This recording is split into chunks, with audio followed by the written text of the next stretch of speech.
14 мартта мәрхәмәткә изгелеккә үндәгән айдарның береһе Шәгъбан башлана. Хижри календарның 8 айы ла Рәсүлебез саллаллаһу алейхи ва сәлләмнең сөннәтендә айрылса кадерле урын биләй. Пәйгамбәрбез алейһиссалату ва сәлләмнең Шәгъбандың адаккы көндәреннән башка тотыш ай буена тирлек ураза тотуы хакында хәбәр ителә. Бұл ай башлану менән ул һеҙ үҙегеҙҙе сафландырығыҙ, ниәт маҡсаттарығыҙҙы ла яҡшыға йүнәлтегеҙ, тигән. Әбу Бәкер әл-Балхи Рәжәп айы сәсеү, Шәгъбан һуғарыу, ә Рамаҙан иһә ураҡ айҙары. Әгәр дә кеше Рәжәп айында бер нәмә лә сәсмәгән икән, Шәгъбанда һыу һипмәгән икән, Рамаҙанда ни урыр һуң, тип әйткән. Күп кенә тәҡүәле кешеләр Рамаҙан айының мөһимлеген аңлап, Рәжәп һәм Шәгъбанда ураҙа тотоп әҙерләнә. Беҙгә Аллаһ Тәғәлә шундай мөмкинлек биргән 2 ай, Рәжәп айы әйтәйек, шунан Шәгъбан айы. Был айҙарҙа беҙ әйтәйек тә тыйғандарынан тыйылып, ураҙалар тотһаҡ, ай баштарында, ай аҙаҡтарында, урталарында тотһаҡ, беҙҙең әйтәйек йәнебеҙ, тәнебеҙ менән әҙерләнәбеҙ.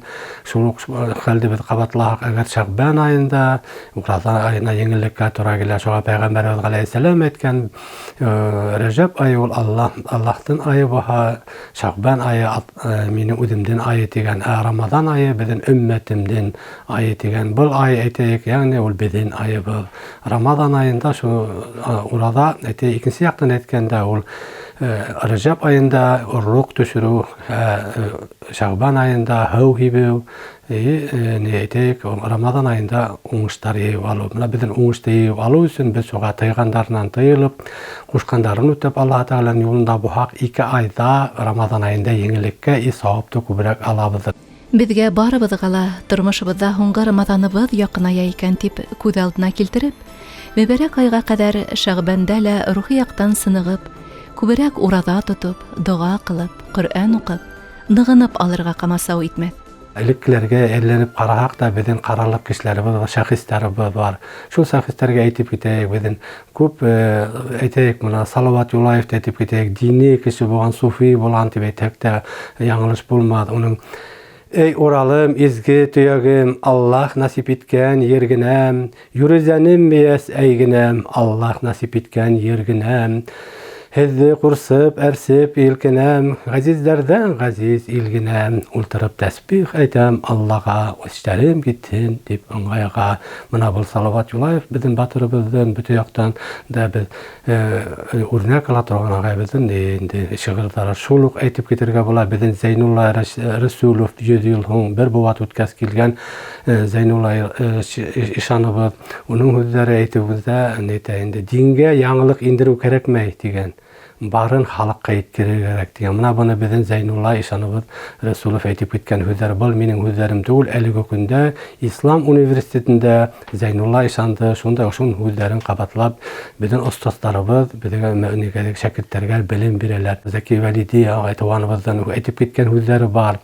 Һаҡлап алып ҡалабыҙ тиһәгеҙ илебеҙҙе, динебеҙҙе һаҡлап алып ҡалығыҙ тигән. Динебеҙҙе һаҡлап алып ҡалығыҙ ҙа тура юлдан берҙән барығыҙ тигән. Был Зәки Вәлидинең һүҙҙәре. Мына беҙҙең ошо үткән шәхестәребеҙ, элекке беҙҙең ҙур ғалимдарыбыҙ әйтһәк тә, ул алға халҡым өсөн, илем, халҡым, ерем өсөн тип янып йөрөгән. Беҙ шуларға әйләнеп ҡарарға тейешбеҙ. Аллаһ Тәғәләне алға ҡуйырға тейешбеҙ. Ислам динен алға ҡуйырға тейешбеҙ. Беҙҙең иманһыҙ халҡ бер кемгә лә кәрәкмәй. Әйтәйек, ниндәй милләт булһа ла үҙенең иманы, үҙенең халҡы өҫтөндә үҙҙәре эшләмәһә, улар берәү ҙә ситтән килеп беҙгә мәсеттәр ҙә төҙмәҫ, мәҙрәсәләр ҙә асмаҫ. Шуның өсөн беҙҙең киләсәктә беҙҙең мына шу халҡыбыҙ, илебеҙ, үҙебеҙҙең иманыбыҙҙы тергеҙеп, шу үҙебеҙҙең тоғролоҡтарҙы алып барып сығарып, иман булған ерҙә бөтөн тоғролоҡтар бара. Шуға бында Аллаһ Тәғәләнең алдында был фани донъяла бөтәбеҙ белеүебеҙ буйынса беҙ ҡунаҡ ҡына, беҙ һынау өсөн килгәнебеҙ. Шуны ла иҫтә тоторға кәрәк. Шәгъбан айында барлыҡ изге эштәр өсөн әжер күберәк, әммә был айда ҡылынған гонаһтар өсөн дә язаһы артырға мөмкин. Раббыбыҙ беҙҙе күндәм, изгелек ҡылыусы, һәм ул беҙҙе бүләкләгән бәхет өсөн рәхмәтле, ихлас, ихсанлы, саф йөрәкле ҡолдар сафында йәшәтһә ине. Әмин.